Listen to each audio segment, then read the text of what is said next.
आपने एक अच्छी मुहिम चलाई, बिल्कुल कब्रिस्तान में साफ सफाई होनी चाहिए, न्यूसेंस नहीं होना चाहिए, अच्छे से जो आते हैं जनाजे को लेकर उनके लिए आसानी होनी चाहिए, ये सारी बातें आपने अच्छी सोची। लेकिन इसके लिए आपने जिस व्यक्ति को चुना, अल्ताफ बासी, पूरा अहमदाबाद पूरा गुजरात जानता है उसका कैरेक्टर, तो आखिर उसको क्यों चुना? मैंने अकबर अली का इंटरव्यू किया तो उन्होंने बताया कि अल्ताफ बासी के गुंडे आते थे, वो किराया लेते थे, डरा धमका कर कहते थे कि रिजवान कादरी ने मंगवाया है किराया। ये भी एक हकीकत है कि अल्ताफ बासी वो व्यक्ति है कि वो पुलिस की गाड़ी में बैठे हुए लोगों को पीट देता है, पुलिस कुछ नहीं कर पाती है। कुछ लोग तो ये भी कह रहे हैं कि अल्ताफ बासी तो सिर्फ मोहरा है, मेन जो करवा रहा है वो सुन्नी वक्फ कमेटी करवा रही। आप देख रहे हैं देश लाइव, देश की आवाज। अस्सलाम वालेकुम, आदाब, नमस्कार, सत श्री अकाल। देश लाइव में आपका स्वागत है। मैं हूं सहल कुरैशी। दोस्तों, पिछले कुछ महीनों से लगातार गुजरात के अहमदाबाद का जो 4 तोला कब्रिस्तान है उसको लेकर काफ़ी सुर्खियां बन रही है और अहमदाबाद सुन्नी वक्फ कमेटी के जो प्रमुख हैं रिजवान कादरी साहब, वो मेरे सामने मौजूद हैं। इससे पहले भी मैं प्रेस कॉन्फ्रेंस इनकी बता चुका हूं अपने कार्यक्रम में। लेकिन औकाफ की जितनी भी जो इमलाक है, जो प्रॉपर्टीज़ है वक्फ की, उसको लेकर हमेशा सवाल उठते रहे हैं। मौजूदा मामला जो 4 तोला कब्रिस्तान है अहमदाबाद के अंदर, बापू नगर, गोमतीपुर, बहरामपुरा, इसके बीच में एक इलाका है, एक कब्रिस्तान है। तकरीबन 1,20,000 स्क्वायर फीट का ये कब्रिस्तान बताया जाता है और उसमें 400-450 लोग वहाँ पर बसते हैं। 1969 से वहाँ पर लोगों का बसना शुरू हुआ और उसके बाद पिछले दिनों कुछ खबरें आई, एक अल्ताफ बासी नाम का गुंडा वहाँ पर घुसा, उसने वहाँ पर लोगों के साथ में मारपीट की। उसके बाद अहमदाबाद सुन्नी वक्फ कमेटी पर कई सारे आरोप लगे। कईयों ने कहा कि ज़मीन का घोटाला है, 100 करोड़ का घोटाला है, कईयों ने कहा गुंडों को हायर किया है सुन्नी वक्फ कमेटी ने। तो ये जो तमाम जो चीज़ें उठ रही है, जो सवाल उठ रहे हैं, हमने इससे पहले आपको बताया कि जो जिन्होंने अल्ताफ बासी के खिलाफ मामला दर्ज करवाया, FIR दर्ज करवाई, अकबर अली, उनका इंटरव्यू हमने आपको बताया और उन्होंने ही आरोप लगाया कि 100 करोड़ का घोटाला हुआ है। तो चूंकि आरोप काफ़ी गंभीर है तो इस वजह से जो लोग जुड़े उनसे बात करना ज़रूरी है। तो इसीलिए सुन्नी वक्फ कमेटी के जो अहमदाबाद सुन्नी वक्फ कमेटी के जो प्रमुख हैं रिजवान कादरी साहब, उनसे हम बात करेंगे। रिजवान साहब, जिस तरीके से 4 तोला कब्रिस्तान का जो मामला है पिछले कई दिनों से गुजरात के अखबारों की सुर्खियां बन रहा है, कोई कह रहा है 100 करोड़ रुपए का घोटाला हुआ, कोई ये कह रहा है कि जो वक्फ कमेटी के जो लोग हैं वो बीजेपी सरकार के हत्थे बन चुके हैं, उनका काम कर रहे हैं, कोई कह रहा है कि गुंडों को क्यों इसमें इस्तेमाल किया गया। कई सारे सवाल उठ रहे हैं। पहले तो मैं ये बताऊंगा कि 100 करोड़ वो अमाउंट सुनकर लोगों के कान उड़ जाते हैं। बिल्कुल, यानी इसी वजह से ये झूठ को फैलाया जा रहा है। मैं यूं कहूंगा 100 करोड़ नहीं, 1,000 करोड़ का घोटाला है। अच्छा, क्यों? क्योंकि कब्रिस्तान 1,10,000 स्क्वायर यार्ड की साइज का है। उसको सिर्फ मतलब मैं वहां के प्रेयरिंग मार्केट रेट से भी कंसीडर करूं तो 1,000 करोड़ का कब्रिस्तान है। 1,000 करोड़ के कब्रिस्तान को कब्रिस्तान रखने की बजाय कितने एलिमेंट हैं, उनको भी मैं एंटी सोशल एलिमेंट ही कहूंगा, कितने एलिमेंट कब्रिस्तान का कब्जा करना चाहते हैं और कब्रिस्तान का कब्जा करके मतलब मैं छोटी मोटी दुकानें बनाना चाहते हैं और छोटी मोटी दुकानें करके मतलब मैं उनका बिजनेस करना चाहते हैं। जैसे मैंने एक बार एक इंटरव्यू में कहा था कि ऑलरेडी वहाँ पे एक दुकान थी, वो उसको मतलब मैं वक्फ कमेटी की जगह है, जगह मतलब मैं ऑफिशियल नहीं है, कुछ भी नहीं है, तो अपनी तकरीबन मेरे को इन्फॉर्मेशन मिली वहाँ तक 40 से 45 लाख रुपए में जगह बिकी। जो वक्फ की जमीन वो कब्रिस्तान 4 तोला कब्रिस्तान के अंदर गेट नंबर 2 पे जो छोटी सी मस्जिद है उसके बाजू में एक अपने बेकरी है, बेकरी की जगह के हिसाब से। तो आप सोच सकते हैं कि छोटी सी जगह जो मुश्किल से मतलब मैं एग्जाम्पल मेरे को एग्जैक्टली पता नहीं है, 50-100 ओवर की जगह होगी। अब ये 1,10,000 ओवर जगह है, तो मतलब मैं ये वाला आएगा, ये लोगों को इसलिए मेरे भी 1,000 करोड़ बोलना पड़ता है। ये मतलब मैं कौम के लोगों के कान या कौम के लोगों को जागरूक करने के लिए। कब्रिस्तान और मस्जिद कभी किसी से बेच नहीं सकते। वक्फ एक्ट में बहुत क्लियर कट आपने मेंशन किया हुआ है कि कब्रिस्तान की जमीन या मतलब कब्रिस्तान की नहीं, वक्फ की कोई भी जमीन आप बेच ही नहीं सकते। और कब्रिस्तान की जगह में तो आप कोई बिल्डिंग नहीं बना सकते, कुछ नहीं बना सकते, गिफ्ट नहीं दे सकते, वो किसी को यानी जगह दे नहीं सकते आप। मतलब में कोई वक्फ के पर्पस के लिए भी वहां पे कोई बिल्डिंग नहीं बना सकते, उसको किराए पे भी नहीं दे सकते। यानी ये बहुत क्लियर कट बात है कि अब मैं ये घोटाला क्यों कहूंगा, जिस तरह से जो बंदे ने कहा 100 करोड़ का घोटाला है, वो लोगों को मतलब मैं एक अपने सेंसेशन क्रिएट करने के लिए बात की कि 100 करोड़ का घोटाला है। 100 करोड़ नहीं, 1000 करोड़ का घोटाला है। 1000 करोड़ का घोटाला इसलिए है कि लोग ऐसे एंटी सोशल एलिमेंट वाले जो है उनको चाहते हैं कि कब्रस्तान कब्रस्तान ना रहे, उनके रहने की जगह बन जाए, उनके अय्यासी की जगह बन जाए, उनको बिजनेस करने की जगह बन जाए, उनके लिए वो जगह बन जाए, उसके वो उनकी नीयत है। और ये ऐसे जो छोटी सी नीयत वाले हैं, किसके 15,000 कमाना है, 20,000 कमाना है, 25,000 कमाना है, ऐसे लोग मतलब में इकट्ठा हो गए। और ऐसे लोग इकट्ठा होकर एक आदमी घोटाला नहीं कर रहा है, मास घोटाला हो रहा है। और वो घोटाले के तहत दूसरे एंटी सोशल एलिमेंट है जो जुआ खेलना चाहते हैं, जो मतलब मैं वहां पे अपने दारू अपने बेचना चाहते हैं या गांजा बेचना चाहते हैं, चरस बेचना चाहते हैं, वो लोग उसका इस्तेमाल करना चाहते हैं, उसका फायदा उठाना चाहते हैं। तो बात यह है कि आज कब्रिस्तान को सुर्खियों में मतलब मैं कब्रिस्तान की जगह कोई अलग नजर से लोग देखने का स्टार्ट कर तो दिया। आप जो कह रहे हैं कि कब्रिस्तान के अंदर, क्योंकि मैंने भी कहा था ये कि वहां पर शराब के ग्लास वगैरह होते हैं और सब लोग शराब की बोतलें रखी होती है कब्र के पास में, आप जो कह रहे हैं कि वो लोग वो करना चाहते हैं। मैंने वहां के कुछ लोगों जो बात की अकबर अली से, तो उन्होंने कहा कि अल्ताफ बासी को सब जानते हैं, वहां पर शराब का कारोबार, वहां पर जुए का कारोबार सब अल्ताफ बासी ही करता है, उसी के लोग सब अंदर ये किया करते थे। नहीं देखो, और उसी का आपने सहारा लिया। यानी मैं ये बोलूंगा कि फिर से बेबुनियाद आएगा।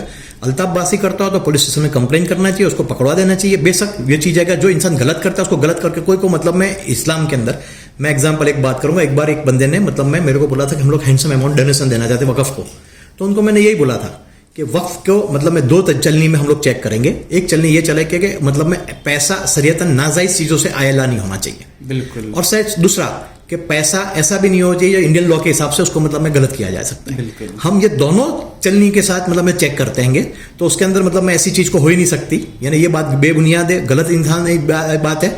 जितने लोगों को मतलब मैं कहा जाता है मतलब मैं ये कैसा है कि ये जो अब मैं वो बंदे ने जिसने भी बोला है वो बंदे को मैं बोलूंगा कि भाई वो बंदा वक्फ की कितनी जगह को एनक्रोच करके बैठा हुआ है। किसी के ऊपर उंगली उठाता है तो 4 उंगली अपने सामने एक उंगली उठाता है, 4 उंगली खुद के अपना भी होती है। वो खुद भी बात करे ना कि उसने भी वक्फ की जगह कितनी एनक्रोच करके रखी हुई है और वो बिल्कुल क्लीन है, तो काय को मतलब मैं जगह का एनक्रोच करके जगह छोड़ता है। वो 100 करोड़ की जगह में से 5 करोड़ की जगह, 1 करोड़ की जगह, 100 रुपए की जगह तो क्यों एनक्रोच करके बैठा हुआ है? तो ये बिल्कुल बेबुनियाद है। इसमें क्या होता है कि मैं आपको जैसे बता रहा हूं कि मेरी नजर में मतलब मैं ये आज बहुत अपने तकलीफ वाली बात होती है कि कब्रिस्तान को कब्रिस्तान की जगह पे देखने की जगह पे आज लोग फाइनेंशियली घोटाला, आज मतलब में क्या हो रहा है उसमें मैंने ये भी देखने की कोशिश नजर पे जब एनालिसिस किया तो ये भी पता चला कि ये एक मतलब में मुहिम या एक लड़ाई जो अपने जो मतलब एक प्रॉपर्टी सिस्टम से मूवमेंट थी, वो मुहिम को मूवमेंट को मतलब एक लड़ाई बना दी है पॉलिटिकल पार्टियों की। लेकिन रिजवान भाई इसमें सवाल ये, आपने एक अच्छी मुहिम चलाई, बिल्कुल कब्रिस्तान में साफ सफाई होनी चाहिए, न्यूसेंस नहीं होना चाहिए, अच्छे से जो आते हैं जनाजे को लेकर उनके लिए आसानी होनी चाहिए, ये सारी बातें आपने अच्छी सोची। लेकिन इसके लिए आपने जिस व्यक्ति को चुना, अल्ताफ बासी, पूरा अहमदाबाद पूरा गुजरात जानता है उसका कैरेक्टर, तो आखिर उसको क्यों चुना आपने? मैं अभी यही बात क्या कानूनी कोई रास्ता नहीं था? मैं ये बोल रहा हूँ कानूनी रास्ते को मैं वो पॉइंट पे भी आता हूँ। पहले भी मैं मतलब मेरी आधी ही बात थी उसको मैं कंप्लीट करना चाहूंगा। मैं भी पॉलिटिकल की पार्टी की भी बात करता था कि ये लड़ाई मतलब मैं क्या 2 पॉलिटिकल पार्टी की भी हो चुकी है। कोई एक पॉलिटिकल पार्टी को ऐसा आएगा कि मतलब मैं यहाँ से 1000-2000 वोट उनके चले जाएंगे तो उनके वोटर्स टूट जाएंगे। किसी पॉलिटिकल पार्टी को ऐसा लग रहा है कि 1000-2000 वोटर्स को निकालना चाहिए। यानी 2 पॉलिटिकल पार्टी की भी लड़ाई हो चुकी है। और ये मतलब मैं ये बात में कितने नाम जो आते हैं वो मतलब मैं तकलीफ ये हो रही है कि ये मूवमेंट को मूवमेंट की तरह नजर देखने के, कब्रिस्तान को क्लीन करने की जगह पे मतलब मैं पॉलिटिकल पार्टी एक्टिव हो गई और पॉलिटिकल पार्टी इसको अपने सेंसेशन कर रही है। पॉलिटिकल पार्टी कितनी मीडिया वालों को बुला रही है, कोई मीडिया वालों को अलग इन्फॉर्मेशन दे रही है, बात अलग हो रही है। हमारा तो सिर्फ एक कहना है कि इसमें अच्छाई और बुराई दोनों है। बुराई को 100% रोकना चाहिए, बुराई को कोई से कोई मतलब में यस कहा नहीं जा सकता और मतलब में आएगा।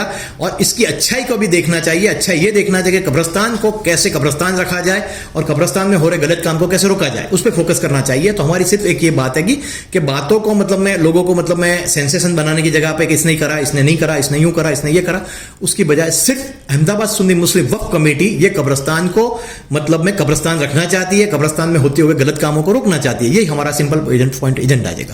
लेकिन उसके लिए अल्ताफ बासी को क्यों चुना, ये सबसे ज्यादा सवाल उठ रहे हैं। इसमें बात यह है कि वक्फ कमेटी ने डायरेक्टली नहीं चुना। उसके अंदर बात यह हो रही थी कि एक कमेटी थी जिन्हें सफाई का काम चालू किया था, वो वॉलंटियरी काम चालू किया था। वॉलंटियरी काम करते करते मतलब मैं और लोग ने उन्हें माशाल्लाह बहुत बढ़िया काम किया, कब्रिस्तान को नीट एंड क्लीन किया। कौन सी कमेटी थी? आपने कुछ पत्र दिया था? उसमें कुछ नहीं, उस वक्त पे कुछ नहीं था। एक मतलब मैं उस वक्त की मैं बात करता हूँ जब एक मुहिम शुरुआती मुहिम में थी। शुरुआती मुहिम में लोगों ने काम किए, काम करने के बाद अच्छा क्लीनिंग का काम किया, सब कुछ सिस्टमेटिक चलता रहा, जो कुछ काफी कुछ रहा। उसमें से कितने लोग हमारे पास आए, हमारे पास उसमें पॉलिटिशियन भी है, उसके अंदर मतलब मैं साहब माल है, उसके अंदर मतलब मैं बिल्डर भी है, सब मतलब हर एक लोग अलग अलग लोग हैं।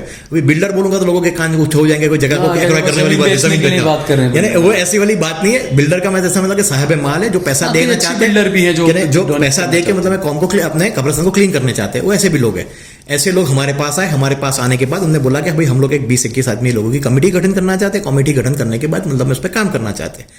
ट्रस्ट कभी मतलब मैं किसी के लिए मतलब मैं नजर से सोचना, ट्रस्ट को सिर्फ नजर से सोचना होता है, ट्रस्ट को सोचना होता है मिशन का है, मिशन में कौन जुड़ना चाहता है, मिशन एजेंडा होता है, मिशन में कौन जुड़ना चाहता है और उसमें जो जुड़ रहा है उसकी मिशन की उस वक्त पे नियत क्या है। क्योंकि आज के जमाने में एलिगेशन लगाने के लिए बहुत कुछ कह सकते हैं। आज के समझो कि 543 जो अपने पॉलिटिशियन है जो पार्लियामेंट बैठे हैं उसके अंदर मोर देन 80% का कैरियर इसी तरह से कुछ बना हुआ है। तो उसको क्लीन चिट देना कि नहीं देना मेरे हाथ की बात नहीं है। तो वो मतलब में वो समाज ये हो रहा है कि उसको पॉलिटिकल एजेंडा बना गया है और पॉलिटिकल एजेंडा के साथ मीडिया का एजेंडा बनाया गया हुआ है। तो अपने कमेटी उन लोगों ने बनाई, फिर वो लोगों में से कितने लोग हमारे पास आए, हमारे पास आने के बाद वो लोग ने ऐसा बताया कि भाई हम लोग इतने लोग काम करना चाहते हैं और काम करने के अंदर मतलब लोग जुड़ना चाहते हैं। उसके अंदर वन ऑफ दी ये आदमी भी था, अल्ताफ था। अल्हम्दुलिल्लाह उन्होंने बहुत अच्छा काम किया है। उसके बावजूद उनके जो पुराना हिस्ट्री देख के हम लोग ने देखा और उसको अपने वो सोचते हुए ये कमेटी के पास से हम लोग ने राइटिंग में दिखान लिया कि आप लॉ एंड ऑर्डर को कभी हाथ में नहीं ले सकते और अपने वक्फ कमेटी सिर्फ आप लोगों के साथ जब तक है जब आप लीगल काम करोगे और अपने एक कौम का एक मिशन है, मिशन तक जुड़े होगे। आप मिशन को जो दिन भी हमारे को लगेगा मिशन से आप गलत जा रहे हो या आपकी नीयत गलत है तो उसमें हम लोग आपके साथ नहीं देंगे। और ये सब साथ देने के अंदर सिर्फ लीगल, वक्फ कमेटी इलीगल रास्ते में कोई दिन सपोर्ट नहीं कर सकती। ये हमारी उनके साथ मतलब में बात हुई, बात होने के बाद उनके पास अश्योरेंस लिया गया और अश्योरेंस लेने के बाद काम किया हुआ है। अभी तक मेरे को जो कुछ भी इन्फॉर्मेशन मिली है वो इन्फॉर्मेशन के हिसाब से देखा जाए तो उन लोग ने मतलब में बिल्कुल साफ नीयत से बेहतरीन तरीके से काम किया। अनफॉर्चुनेटली ये मूवमेंट के अंदर मतलब में जो होते हैं कितने वेस्टेड इंटरेस्ट वाले लोग किसी को भड़काते हैं, किसी को मतलब में काम करते हैं और मॉब को उसकेर के काम करते हैं।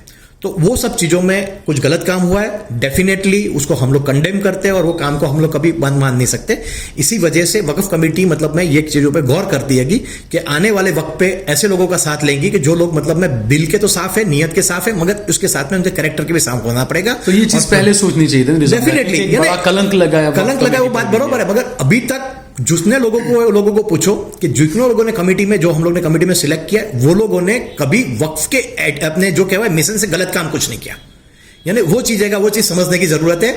मैं अभी भी लोगों को यही बोलता हूँ कि लोग बोलते हैं कि ये इंसान जुड़ा, वो इंसान जुड़ा, इनने काम किया, वो काम किया, वो जोड़ना नहीं है। अहमदाबाद सुन्नी मुस्लिम वक्फ कमेटी का एक ट्रस्ट, मेरा नाम है भी जोड़ने की जरूरत नहीं है, एक ट्रस्ट है जो वक्फ ट्रस्ट है। वक्फ ट्रस्ट का एक वक्फ कब्रिस्तान है और कब्रिस्तान ता कयामत तक कब्रिस्तान रहना चाहिए। वो हमारा सबका काम होना चाहिए। वो करने वाला मैं हूं, आप हो कि कोई दूसरा हो, उससे कोई फर्क नहीं पड़ता।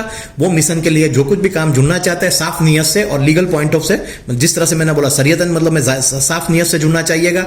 सेम टाइम पे मतलब मैं इंडियन लॉ के हिसाब से जो भी अपने लॉ है उसको मतलब मैं लॉ एंड ऑर्डर को हाथ में लिए अगर काम करना चाहते हैं वो सब लोगों का हम लोग काम साथ लेना चाहेंगे। उसमें एक सवाल ये भी, क्योंकि मैंने अकबर अली का इंटरव्यू किया तो उन्होंने बताया कि अल्ताफ बासी के गुंडे आते थे, वो किराया लेते थे, डरा धमका कर और कहते थे कि रिजवान कादरी ने मंगवाया है किराया। ये भी आरोप लग रहे हैं। देखो झूठ बेबुनियाद है, उनने किराया दिया तो उसकी रिसिप्ट लेना मानना चाहिए ना। मैं वो ये कह रहे हैं कि रिसिप्ट नहीं दी और किराया डरा धमका कर ले जाते। झूठ बोलेंगे, मैं आप बोलूंगा कल मैंने आपके घर पे आके आपके बीवी बच्चों के पास से 5,000 रुपए निकाल ले लिया, ऐसा आप कभी कभी इल्जाम लगा सकते हैं, मैं भी लगा सकता हूं। उसका बात बेबुनियाद बात है। झूठ बोलने के लिए कोई उसका कोई लिमिटेशन तो कुछ होती नहीं है।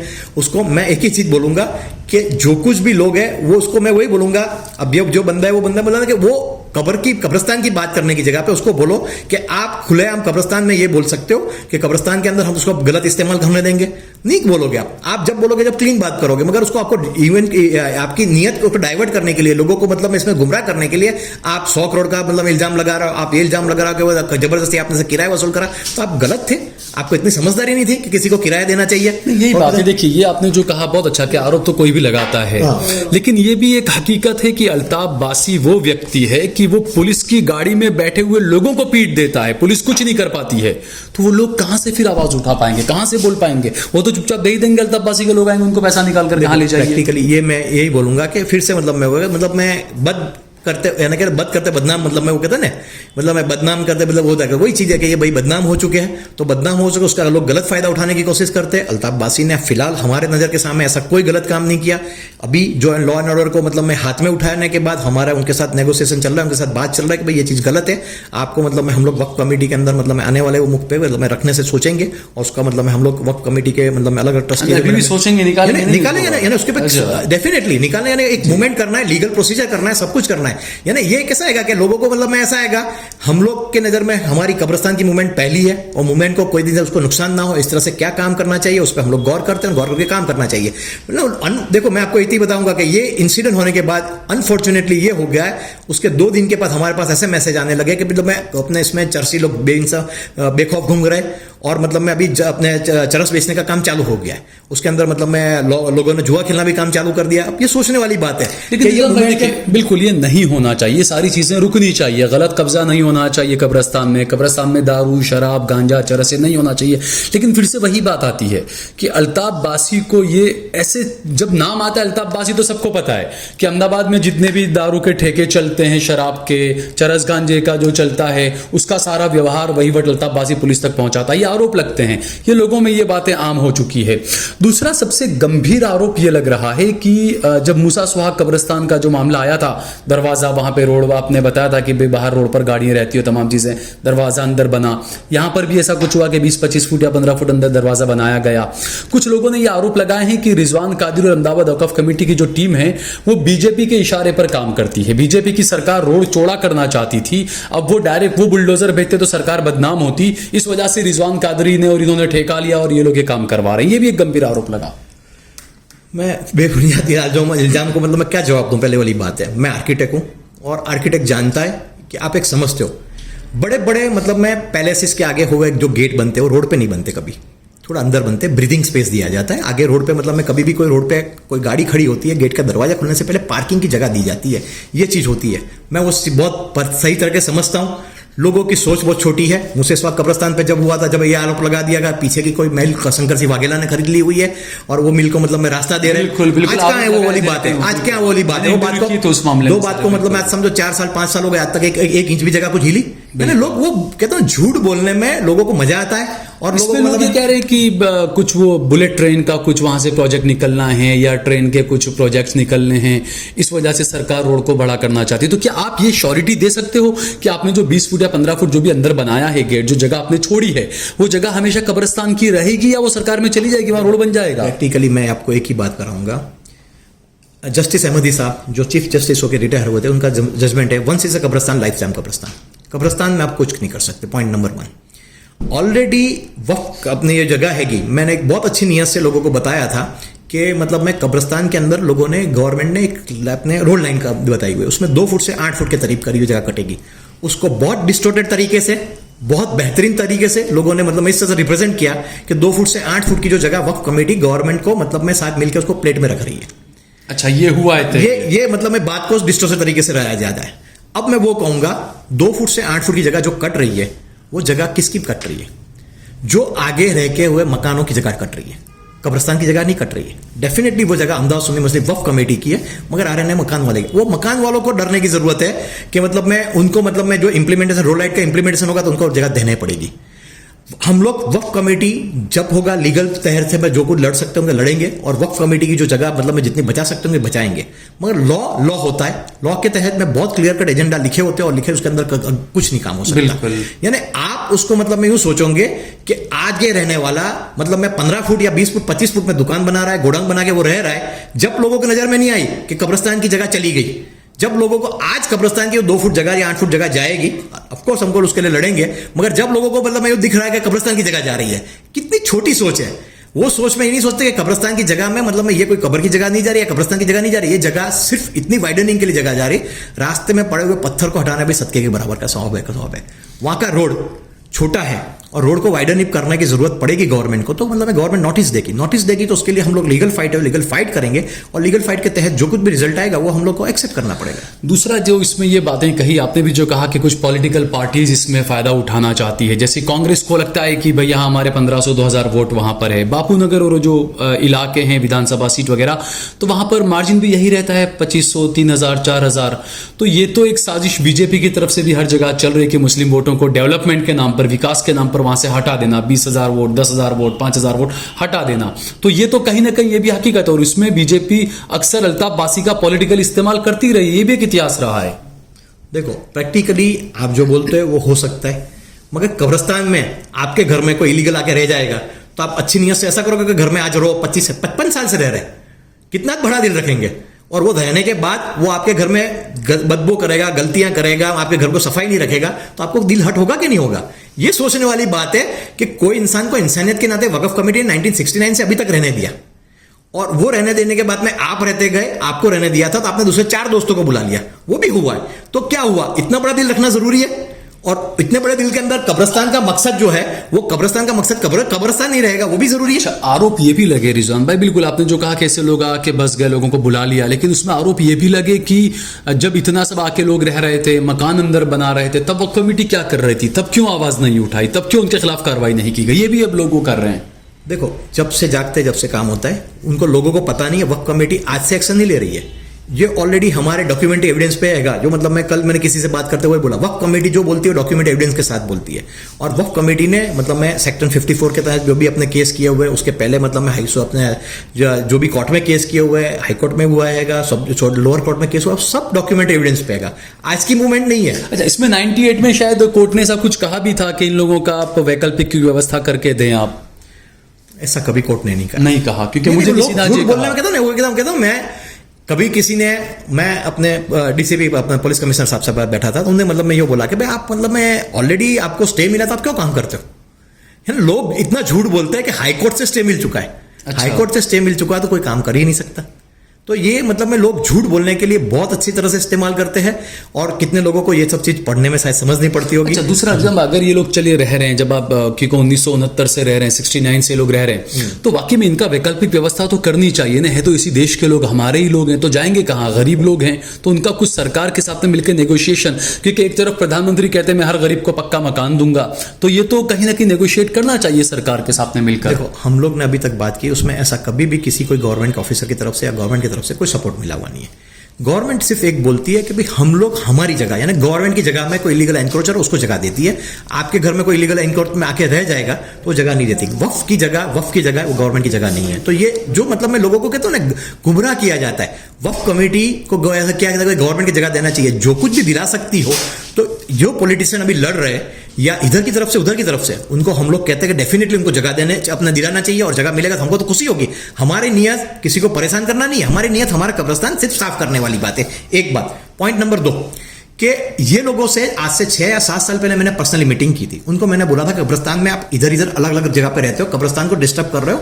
हम लोग वक्फ कमेटी की तरफ से एक ऐसा हम लोग का प्रपोजल देते कि आपको एक कोने की तरफ शिफ्ट करते, मूव करते, एक जगह आपको टाइम बिंग अलॉट करते।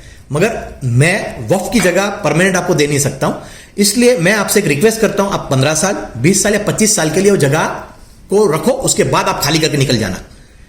ये चीज आपको मतलब मैं अश्योरेंस हमारे को राइटिंग में देना पड़ेगा।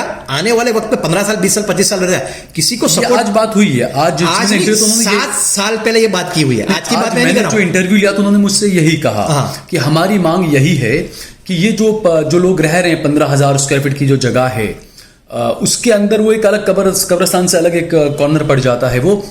तो उनका यही कहना है कि अगर वक्फ कमेटी को ये चाहिए कि भाई कब्रों की बेहुरमती ना हो, अंदर गंद ना मचे, तमाम चीज़ें, तो एक पीछे एक बॉर्डर बना दी जाए, इन मकानों को अलग कर दिया जाए, और इनके जो रेंट वगैरह होते हैं वो तय कर दिया जाए। वक्फ की एक इनकम भी शुरू हो जाएगी इससे, और गरीबों का भी एक मामला हो जाएगा। शरीयतन ये बात जायज़ नहीं है। उसके बावजूद प्रैक्टिकल रास्ता निकालने की हम लोग ने कोशिश की। वो मतलब मैं ह्यूमन अपने इंसानियत के नाते ये चीज़ कही, मगर उस वक्त पे भी उनकी नियत थी कि हमारे ताक़यामत तक रहना है। रिजवान भाई, शरीयतन अगर ये जायज़ नहीं है तो आज आप देखिए, जामा मस्जिद ले लीजिए, आपका ये नगरी वाला ले लीजिए, कई जगहों पर पुराने जो लोग रहते हैं किराए पर, अब वो लोगों ने ले लेकर, जिसको पेटा भाड़वा गुजराती में कहा जाता है कि भाई वक्फ का पुराना किराएदार मैं हूं, मैं आपको दे रहा हूं 1,000 रुपया किराया, लेकिन मैंने वो दुकान किसी को 40,000 20,000 किराए पे दे दी है। कई हिंदू भी हैं उसके अंदर, जामा मस्जिद का आप देखिए, नगरी में भी कई हिंदू हैं जो पुराने से हैं और वो ऐसे किराया ले रहे हैं, तो ये भी तो गलत है ना। बेशक गलत है। ऐसा हमारे जब भी पता चलता है हम लोग डेफिनेट उस पर केस कर देते हैं, और उसी पे अपनी बात चलती जाएगी। यानी गलत वो गलत है, कभी गलत का सही दे ही नहीं सकता। और आज तक वक्फ कमेटी ने किसी ऐसे को नहीं किया हुआ कि भाई आप 1,000 रुपये किराया हमारे को दो और आप 5,000 में किसी को किराया दो। जिस दिन हमको पता चलता है उस दिन हम लोग केस कर ही देते हैं, किसी को छोड़ते नहीं है। क्योंकि ये एक गलत है, एक गलत के दूसरे गलत को जायज कर सकते हैं, वो भी पॉसिबल नहीं हो सकता। यानी ये 100% गलत है। मैं अभी आपको यही बता रहा था कि उनकी नीयत साफ नहीं थी। जब उनको हम लोग ने कहा कि हम लोग ऐसे जेन्युइन लोगों से बैठ के बात करेंगे जो साहबे माल नहीं है, कितने लोग साहबे माल थे जो मतलब मैं ऑलरेडी जगह के गवर्नर जब कब्जा बैठ के मांगे बैठे थे 20,000 25,000 रुपए में लस्सी के कारखानों किराए पे दे रहे थे। तो ऐसे लोगों को जब पता चला कि सिर्फ रेसिडेंशियल पर्पज के लिए मिलेगा, तो ऐसे लोगों ने लोगों को भड़काया, लोगों को मतलब एक काम नहीं होने दिया। वक्फ कमेटी ऑलवेज अच्छी नीयत से बेहतरीन तरीके से लोगों को जब चाहे जब मिलती है उनको पूछ लो, उनके साथ नेगोशिएशन करा, उनके साथ बात की। पहला नेगोशिएशन हमारा यह था कि हम इंसानियत के नाते आपको रहना चाहते हैं, क्योंकि आप 69 से लेकर अभी तक उस वक्त पे जब 50 साल हुए थे, 50 साल तक रहे, उसके बावजूद आने वाले वक्त पे आप 15 साल 20 साल 25 साल आपको रहने देने की इजाजत दे सकते हैं, पर उससे ज्यादा नहीं, क्योंकि वंशाए वाकिफ देने वाले की नियत थी कब्रिस्तान के लिए देने वाले। आने वाले 50 साल 100 साल या 200 साल के बाद कब्रिस्तान की जगह ही नहीं होगी, तो जब क्या करेंगे? तो क्या करेंगे जब वंशाए वाकिफ आज मतलब मैं वही बता ना, 1000 करोड़ का कब्रिस्तान, आज अहमदाबाद के मुसलमानों की ताकत है कि 1000 करोड़ रुपए इकट्ठा करके इतना बड़ा कब्रिस्तान काम कर सके? जगह है भी नहीं, पॉसिबल नहीं है, पॉसिबल नहीं है। तो वही लोगों को समझने की जरूरत है कि ऐसे छोटे सोच वाले या वेस्टेड इंटरेस्ट वाले लोगों को मतलब में इंसानियत के नाम पे लोग हमारे साथ इमोशनल ब्लैकमेल करते हैं। हम लोग बहुत ठंडे दिमाग से सोचते हैं और इमोशनल ब्लैकमेल में उनकी बातों में ट्रैप में नहीं आते। अनफॉर्चुनेटली लोग इमोशनल ब्लैकमेल में आधी इंफॉर्मेशन होती है तो लोग इमोशनल ब्लैकमेल हो जाते हैं और उनकी बातों में झांसे में आ जाते हैं। अच्छा, दूसरा ये कि 2004 या 2006 तक कई जगहों पर जो किराएदार थे उनसे पैसा लिया, किराया लिया, उनको स्लिप भी दी गई, लेकिन 2004 और 6 के बाद में ये बंद क्यों कर दिया गया? किराया लेना बंद क्यों कर दिया गया उनसे? पहले तो जबकि बरसों से वो लोग रह रहे थे। 2004 नहीं, 1990 के बाद एक भी बंदे से एक भी रुपया किराया नहीं लिया। जो भी ये बोलता है वो बिल्कुल झूठ बोल रहा है। क्या वजह नहीं लिया? यानी मैं आपको ये बताऊंगा कि जैसे 69 में जब मतलब मैं ये लोगों को रहने दिया, जब शेल्टर की तरह रहने दिया, टेम्पररी स्टे की तरह रहने दिया, मगर उसके बाद ये लोग ने जगह खाली नहीं की। तो उस वक्त पे वक्त के ट्रस्टियों ने ये डिसीजन लिया कि भाई ये जगह पे मतलब में लोग रह रहे और उनको निकालना मुश्किल है, तो उनसे कुछ लीव एंड लाइसेंसी का पैसा लेना चाहिए। तो उस वक्त पे फिर बाद में आने वाले वक्त में उनसे लीव एंड लाइसेंसी फीस लेने की जरूरत की। उसके बाद आने वाले वक्त पे जैसा 69 से लेके मतलब एग्जांपल दे दे 71 में ऐसा कुछ हुआ, साल 2 साल के बाद। उसके बाद 98 तक, यानी वो देखो तो मतलब मैं 70 से लेके 98 यानी तकरीबन 30 साल के करीब हुए किराया लिया, 30 तक किराया लिया। उसके बावजूद हमने देखा कि किराया तो लिया जाता है, मगर देने वाला, किराया देने वाला एक है, मगर 4 जगह पे वो खुद गलत कब्जा करके बैठा है या फिर किसी और को मतलब में लोगों को मतलब में घुसाता आएगा था। तो ये तो ऐसा करते रहे तो कब्रिस्तान ही नहीं बचेगा, ये सोच के वो लोग ने किराया बंद किया, क्योंकि उनके पास लीगल वजूद ना रहे, उसके वो नियत से सोच के बदल देते क्या क्यों। और उनने भी जो एहतराम से रहे होते, कब्रिस्तान की बेहुरमती नहीं की होगी, कब्रिस्तान का अपना रिस्पेक्ट रखा होता, तो शायद 99 के अंदर वो वक्फ के ट्रस्टियों ऐसा डिसीजन नहीं लिया होगा।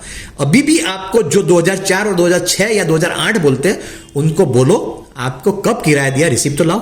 झूठ मत बोलो, झूठ बोलने के लिए कितना बेहतरीन मौका मिलता है। 2004 में लिया, 2006 में लिया। हमको तो ऐसा भी लोगों ने झूठ बोला कि भाई वक्फ कमेटी ने 20,000 30,000 35,000 रुपए लेके लोगों को बोल दिया कि जाओ जगह का इस्तेमाल करो। बेशक झूठ, कितना झूठ बोलेंगे, अल्लाह तो देखता है, सबकी नीयत देखता है, अल्लाह जानता है कि कौन सच है कौन झूठ है। बेशक झूठ बोल के समाज को बरगलाओ मत, लोगों को गुमराह मत करो। अहमदाबाद सुन्नी मुस्लिम वक्फ कमेटी का बहुत क्लियर कट एजेंडा है, ये कब्रिस्तान के अंदर आने वाले वक्त में जो मतलब में गलत लोग हैं 100% को कब्रिस्तान से निकालना जाएगा। वक्फ कमेटी ने जो पेपर में एडवाइस दी थी और जो लाइन ऑफ एक्शन लिया था, उसका एक्शन लेने का रीजन ही ये था कि कब्रिस्तान के अंदर लोगों ने थरोफेयर बना दिया था। और थरोफेयर बनाने में जो बाइक के ऊपर आते हैं और अपने जो अपने अब ये कहते हैं ना अपने जुआ वाले और मतलब में सबसे पहले तो ड्रग्स वाले आके निकल जाते, पता भी नहीं चलता, उसको कंट्रोल कैसे किया जाए। ये नियत से अहमदाबाद सुन्नी मुस्लिम वक्फ कमेटी ने सोचा हुआ है कि आने वाले वक्त पे इसकी लिमिटेड एंट्री कंट्रोल की जाएगी और लिमिटेड एंट्री कंट्रोल करने के बाद वहां पे अपना सिक्योरिटी गार्ड रखे जाएंगे और सिक्योरिटी गार्ड रखने के बाद प्रॉपर सीसीटीवी भी लगाए जाएंगे। उसके साथ प्लांटेशन भी किया जाएगा, क्योंकि मतलब अहमदाबाद के अंदर मतलब ग्रीनरी भी नहीं है, कब्रिस्तान में मतलब में ये प्लांटों के मखलूकात। ये तो मैंने खुद देखा है कि अहमदाबाद सुन्नी वक्फ कमेटी की तरफ से कई सारे कब्रिस्तान और कई जो वकाफ की जो जगह हैं काफी ब्यूटिफिकेशन किया है, खूबसूरती और हर चीज का ख्याल रखा है, कई अच्छे काम किए नजर आते हैं। लेकिन आखिरी सवाल आपसे मैं पूछूंगा कि नगरी हॉस्पिटल के नगरी का जो आपका है कब्रिस्तान वगैरह पीर कमाल, तो वहां के भी कुछ लोग हैं जो पुराने किराएदार थे, वहां पर भी म्यूनिसिपालिटी ने आपकी वक्फ की जमीन पर दावा कर दिया कि यह हमारी जमीन है। और उसके अलावा जो लोग वहां पर हैं, पहले आपने कहा कि भाई आप अपनी दुकानों के पीछे दीवार बना ले, उन्होंने दीवार बना ली, उसके कुछ चंद महीनों के बाद म्यूनिसिपालिटी ने आगे उनकी दुकानों के आगे दीवार बना दी। अब उनकी दुकान किसी काम की नहीं है, ना उनके अंदर गाड़ी जा सकती है, ना उनके वहां लाइट पानी बिजली कुछ है, वो लोग भी परेशान है। तो वो भी ये कह रहे हैं भाई हम पुराने किराएदार हैं तो वक्फ कमेटी हमारा साथ दे। देखो, वक्फ कमेटी ने ऑलवेज वो लोगों को भी कहा हुआ है कि आप तब जब तक लीगल हो जब तक हम आपके साथ हैं, डेफिनेटली। मगर वो लोगों को भी वही कहता है कि आज वहीं के कब्रिस्तान पे जाके देखो, जो लोग मतलब मैं जिनको जगह सिर्फ वक्फ कमेटी ने जगह जो दी थी, जो 2 दीवारों के बीच की जगह थी उस वक्त पे, आज उसकी बजाय कब्रिस्तान में वो लोग भी घुस गए हुए। उनको भी यही नियत है कि उनको भी वही है कि मतलब मैं उस जमाने में जब कुछ भी था, जब मैं वक्फ कमेटी ने ऑलरेडी उनके साथ मतलब मैं बिरा था उनके अगेंस्ट में, अब उनके साथ में मिलकर कोर्ट के गवर्नमेंट के अगेंस्ट में गए थे और कोर्ट पर्सन में सब मूवमेंट करी। आज भी उसका कोर्ट में केस चल रहा है, हाईकोर्ट में भी चल रहा है, ट्रिब्यूनल में भी केस चल रहा है, सब जगह सिस्टमेटिक चल रहा है। क्योंकि ये सब चीज आज आपकी बात या मेरी बात नहीं है, ये पुराना केस है, 78 से चल रहा है। उसके बाद मतलब में अलग केस हुआ, बाद में अपने कॉर्पोरेशन ने एक्शन लिया, वो हुआ। वहां लड़ाई जो है वो मतलब में एक लड़ाई ऐसी है कि अहमदाबाद सुन्नी मुस्लिम वक्फ कमेटी कहते हैं ये हमारा मालिकी का कब्रिस्तान है, और अहमदाबाद म्युनिसिपल कॉर्पोरेशन ये कहती है कि भाई ये कब्रिस्तान बाय यूजर्स है, ये कब्रिस्तान के मालिकी का हक मतलब है वो अहमदाबाद म्युनिसिपल कॉर्पोरेशन का। वो ऑलरेडी लड़ाई कोर्ट में चली रही हुई है, उसी वजह से हम लोग उसमें कोई स्ट्रॉन्ग डिसीजन नहीं ले सकते। लेकिन इसमें जानता ये तो कुछ बीच का रास्ता हो सकता है कि जो लोग वहां पर हैं, दुकानें, गैरेज, क्योंकि गरीब लोग हैं, उनके गैरेज वगैरह चल रहे हैं, तो कम से कम जो बुनियादी सुविधाएं जो है, जो उनका हक है, पानी, बिजली, ये चीजें तो कम से कम उनको मिले, तो ये तो हो सकता है ना कुछ। नहीं, ये देखो, ये चीजों के लिए वो लोग ने ऑलरेडी उनके पास ट्रिब्यूनल में गए, ट्रिब्यूनल में उनका डिसीजन लेना चाहिए। डेफिनेटली हम लोग उनके साथ रहते हैं। ये सब चीजों का हम लोग ने काफी बार बोला कि जो गवर्नमेंट जो डिसीजन देती है, कोर्ट डिसीजन देती है, तो अहमदाबाद सुन्नी मुस्लिम वक्फ कमेटी कभी इसी का ऑब्जेक्शन नहीं लेगी बेसिक सर्विसेज का। बिल्कुल, वो हम लोग ने बोला हुआ है, मगर अनफॉर्चुनेटली ये हमने बंद नहीं करा हुआ है, ये अहमदाबाद म्युनिसिपल कॉर्पोरेशन ने बंद किया हुआ है। यानी वो कहते हैं ना, उसको मतलब मैं अलग से सोचते हैं। और फिर सेम चीज पे मैं बात आता हूं कि मतलब में आप जिस तरह से गरीबी का इस्तेमाल करते हैं, डेफिनेटली वहां पे जो कुछ भी है उसमें 100 में से मतलब में 20-30 गरीब होंगे, बाकी काफी लोग साहब माल है। और उसमें अभी भी ऐसे भी लोग हैं जो मतलब में खुद की जगह होगी, खुद को जब वक्फ कमेटी ने जगह दी होगी 500 स्क्वायर फुट, तो 200 स्क्वायर फुट खुद वापरते, 300 स्क्वायर फुट किराए पे देते, 25,000 50,000 रुपए। ऐसे के खिलाफ तो कार्रवाई होनी चाहिए। फिर अगर अब मैं वही बोलता हूँ, कार्रवाई होनी चाहिए, बिल्कुल डेफिनेटली, लेकिन कानूनी कार्रवाई होनी चाहिए, गुंडों वाली कार्रवाई नहीं होनी चाहिए। कानूनी कार्रवाई चली रही है, मैं वही बता रहा हूं कि मतलब मैं हम लोग कैसा होता है, सॉफ्ट कॉर्नर वहां के गरीब लोग, देखो गरीब हो के अमीर हो, किसी को गलत करने का अधिकार नहीं है नहीं। बिल्कुल, अनफॉर्चुनेटली इसमें क्या होता है कि गरीब को चेहरा आगे किया जाता है, और अमीर लोग या जो मतलब में समझदार होते, साहब माल होते या लुच्चे लोग होते, उसका फायदा उठाते। तो कुछ लोग तो ये भी कह रहे हैं कि अल्ताफ बासी तो सिर्फ मोहरा है, मेन जो करवा रहा है वो सुन्नी वक्फ कमेटी करवा रही है, ये भी आरोप लग गए उसमें। तो देखो, प्रैक्टिकली हम एक ही कहेंगे कि जो कुछ भी कमेटी काम कर रही है वो वक्फ कमेटी के लिए काम कर रही है, वो वक्फ कमेटी के लिए ही काम कर रही है। मगर कोई कब्रिस्तान में ऐसा सोचता होगा कि वो कमेटी वाला मेंबर बन के वो कब्रिस्तान के अंदर वो उसका हक जमाएगा या उसके बाद 25 स्क्वायर फुट जगह पे हक कर सकेगा, तो पॉसिबल नहीं है। अहमदाबाद सुन्नी मुस्लिम वक्फ कमेटी छोटे से छोटा आदमी हो कि बड़े से बड़ा आदमी हो, जो इलीगल है, गलत है, जिसको कब्रिस्तान के पर्पस में नियत में इंटरेस्ट नहीं है, सिर्फ को उसको जगह पे कब्जा करने का है, वो हम उसके हर के सामने लड़ लेंगे। बात ही नहीं है। यानी ये कहते हो ना कि जो मतलब में लोग उसको मोहरा बना रहे, इस्तेमाल कर रहे हैं, वक्फ कमेटी की जगह, वक्फ की जगह वक्फ ता कयामत तक रहेगी, और वो कब्रिस्तान रहेगा, उसमें कोई चीज दूसरी चीज नहीं बन सकती। अच्छा, आखिरी सवाल ये कि वक्फ की जो इमलाक है, जितनी प्रॉपर्टी, मैं पूरे देश की बात कर रहा हूं, लेकिन चूंकि आप अहमदाबाद के हैं, आप अहमदाबाद के वक्फ कमेटी के, तो एक आखिरी सवाल ये कि आप देखिए मुस्लिम इलाकों में ज्यादातर ना स्कूलें सही होती है, ना अस्पताल होते हैं, ना कम्युनिटी हॉल होते हैं, सड़कों पर मुसलमानों को शादियों का प्रोग्राम रखना पड़ता है, सारी चीजें। जबकि अहमदाबाद के अंदर कई सारी वक्फ की इतनी जायदाद, प्रॉपर्टीज है, तो कुछ ऐसा ठोस प्लान नहीं होना चाहिए? जैसे 4 तोड़ा का मान लीजिए आप बता रहे हैं, तो यहाँ पर कुछ कम्युनिटी हॉल इस तरह का बनाया जाए, अस्पताल बनाए जाएं, स्कूल्स बनाई जाएं, जिससे लोगों को भी फायदा हो, वक्फ की आमदनी भी बढ़े, सही इस्तेमाल उस जगह का, ये भी तो कर सकते हैं ना। वक्फ की ऑलवेज सब प्रॉपर्टी में ये होना चाहिए, मगर कब्रिस्तान की प्रॉपर्टी पे शरीयत में ये चीज़ नहीं कर सकते, और इंडियन लॉ के हिसाब से भी कोई जगह पे प्लान पास ही नहीं हो सकता, वहाँ आप कोई चीज़ नहीं बना सकते। तो ये मैं इतना बोलूंगा कि 4 तोड़ा कब्रिस्तान पे ये नहीं हो सकता। डेफिनेटली अहमदाबाद में ऐसी बहुत कुछ जगह हैं, वक्फ की जगह है, अलग अलग ट्रस्टों की, उसके अंदर मतलब में काम होना चाहिए, और आप जो बोलते हैं वो होना ही चाहिए। उसकी रिस्पॉन्सिबिलिटी हम लोग ही है, हम लोग जागे नहीं है। आज कब्रिस्तान के लिए हम लोग जागे हुए, तो आज हमको बदनाम कर रहे हैं, हमारा टाइम बर्बाद कर रहे हैं। मैं मतलब एक बिजनेस लेके बैठा हूं, मेरा बिजनेस में से वक्फ के लिए, इसके लिए मेरे वक्त निकालना पड़ता है, सोचने वाली बात है। उसके अलावा मतलब में हमारा ट्रस्ट को हम लोग ने कि हैंडसम अपने इनकम पे जो लॉस मेकिंग यूनिट कह सकते हैं, मैं in terms of classy finance की टर्म्स में उसको एक अच्छा कौम की खिदमत करता हुआ ट्रस्ट बनाया, उसको अच्छी आमदनी करता ट्रस्ट हुआ। तो लोगों के बच्चे पढ़ रहे हैं, और कई आपके यतीम खाने वगैरह चल रहे हैं, गरीबों का फायदा हो रहा है। ऑलरेडी यतीम बच्चों को मतलब 18 से 20 लाख रुपए एवरी ईयर हम लोग फीस की हेल्प करते हैं। वक्त यतीम बच्चों के अलावा अहमदाबाद की अलग यतीम बच्चों की अलग अलग स्कूलों में 15 से 20 लाख रुपए मतलब उनको फाइनेंशियल हेल्प करते हैं, मतलब उनको पैर पे खड़े रहने के लिए, मतलब मैं स्टार्टअप जैसी छोटी मोटी उनको हेल्प करते, बहुत कुछ काम होता है, लावारिस अमीरों का काम करते, बहुत बड़ा काम है, गिनाऊंगा तो बहुत लंबा चौड़ा लिस्ट हो जाएगा। मगर मैं भी बोलता हूँ कि लोगों को जब ये लगा कि ये जगह से बैठने के बाद कुछ पावर मिल सकता है, लोग सलाम मारेंगे, लोगों को आपकी इज्जत देंगे। इज्जत पोस्ट को नहीं होती, इज्जत काम को होती है। वो लोगों को पता नहीं है, मगर लोगों को क्या एक पोस्ट पे बैठना है। तो उसकी वजह से आज हम लोग ट्रस्टी, हम लोग अंदर बैठते कभी हंसते हैं कि भाई अपने को ये लोग पीठ पे से नहीं खींचते होते हो, तो आज जितना काम होता है उससे शायद 4 गुना या 5 गुना बेहतर काम और कर सके होते हैं। हमारा मेजर फोर्स तो ये सब चीजों के पीछे टाइम में चला जाता है। यानी कंस्ट्रक्टिव काम करने की जगह पे सिर्फ मतलब में डिस्ट्रक्टिव लोग जो है या छोटी सोच वाले लोग हैं, जो कौम के मतलब में नड़ने वाले, जो साबुद्दीन राठौर का है ना, जो नड़ोमा, इस तरह से ये नड़ने वाले लोग, हमारा मतलब में मेजर एफर्ट उसमें चला जाता हुआ है। अनफॉर्चुनेटली ये कौम की सबसे बड़ी बात है। और जिस तरह से आपने बताई कि कौम को आगे लाने के लिए वक्फ बहुत बड़ा मतलब में काम हो सकता है, उसके जरिए बहुत बेहतरीन तरीके से काम हो सकता है। अल्हम्दुलिल्लाह, अल्लाह ताला की जो निजामत है, ज़कात वो गरीबों के लिए, बिलो पॉवर्टी लाइन के लिए, और वक्फ की जो निजामत है वो मतलब मिडिल क्लास फैमिली के लिए कह सकते हैं और लोअर इनकम ग्रुप के लिए कह सकते हैं। उसके तहत उनको बहुत बड़ी हेल्प की जा सकती है और बेहतरीन तरीके से काम हो सकता है। हमारे किसी के पास हाथ फैलाने की जरूरत नहीं पड़े। हमारी निजामत को हम लोग सिस्टमेटिक करें तो जो सेंट्रल गवर्नमेंट की पंचवर्षीय योजना में माइनॉरिटी की जो पैसा होता है ना, उससे करते 10 गुना पैसा हमारे कौम को ज्यादा मिल सकता है और काम को ज्यादा से ज्यादा काम हो सकता है। मगर उसके लिए हमारे काम करना पड़ेगा, नीयत साफ रखनी पड़ेगी और तहत से काम करना पड़ेगा। अनफॉर्चुनेटली आज ये एनवायरमेंट हो चुका है कि ये 4 तोला कब्रिस्तान का इश्यू को लोग, हमारे पुराने ट्रस्टी कहते थे ये बर्निंग इश्यू को हाथ में मत लगाओ, और मतलब मैं आने वाले वक्त पे हम लोग ने हाथ में लगाया। तो अभी काम ये हो रहा है कि हम लोग काम पे, मेरी बिजनेस लाइफ पे फोकस नहीं कर सकता, फैमिली पर्सनल लाइफ पे फोकस नहीं कर सकता, सब कुछ डिस्टर्ब हो गया है। तो अब वो लगेगा कि ऐसा डिस्टर्ब होता है, कौन कौम के लिए काम के लिए आगे बाहर निकलेगा। अब वो काम के लिए बाहर निकलना है, पर अल्हम्दुलिल्लाह अल्लाह ताला ने जज्बा दिया हो, तो इसलिए मैं काम कर रहा हूं। आने वाले वक्त पे, अभी थोड़ी टाइम पहले एक अपने फोन आया कि आने वाले वक्त पे आप चौकन्ना रहना, आपको मतलब में पुलिस अगेंस्ट में आपको कंप्लेन करी जाती है और पुलिस आपको अपने इंट्रोगेट करने की बात करेगी। अब मतलब मैं बेहतर, ये जो वाली बात है, अल्लाह ने अल्हम्दुलिल्लाह ऐसी मतलब में किरदार बनाया हुआ है कि आज कोई मेरे पे कोई उंगली ऊंची नहीं कर सकता।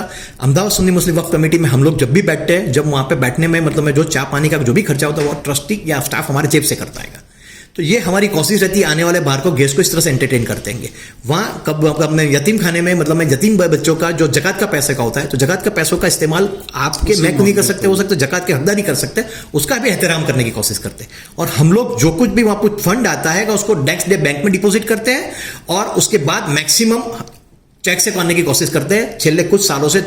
कितने सालों से मोर देन 90% पैसा हमारा चेक से खर्च होता है, अकाउंट पे चेक से लेकर। तो ये ट्रांसपेरेंसी वहीवट हम लोग ने सिस्टम बनाई हुई है। आने वाले वक्त पे कोई अपने वक्फ के इदारे, अपने स्टाफ पे, वक्फ के ट्रस्टी पे उंगली ना उठा सके, इसलिए हम लोग ये सब कोशिश तो ये भी बीच का रास्ता कुछ निकाला जाएगा। इसमें लगता है कि कुछ लोगों को बीच में डालकर इस मामले को हल किया जाए, बीच का रास्ता निकाला जाए। डेफिनेटली हम लोग चाहते हैं। सबसे पहले तो अहमदाबाद मतलब मैं गुजरात स्टेट अपने वक्फ बोर्ड से हम लोग ये चाहता है, justice delay is justice denied. जो हम लोग ने ऑलरेडी प्रोसीजर करी हुई है वक्फ बोर्ड में और वक्फ ट्रिब्यूनल में, उसको बेहतरीन जल्दी से जल्दी हाथ में लेना चाहिए और उसमें जो सच है वो सच के फेवर में जजमेंट देना चाहिए। ठीक है, उनको लगता है हम सच है तो हमारी फेवर में जजमेंट लेने, उनको लगता है वो सच है उसकी फेवर में जजमेंट लेने। क्लैरिटी ऑफ थॉट हो जाना चाहिए। तो आने वाले वक्त पे ये दौर में काम नहीं होना चाहिए। ठीक है, बहुत बहुत शुक्रिया रिजवान भाई हमसे बातचीत करने के लिए। शुक्रिया।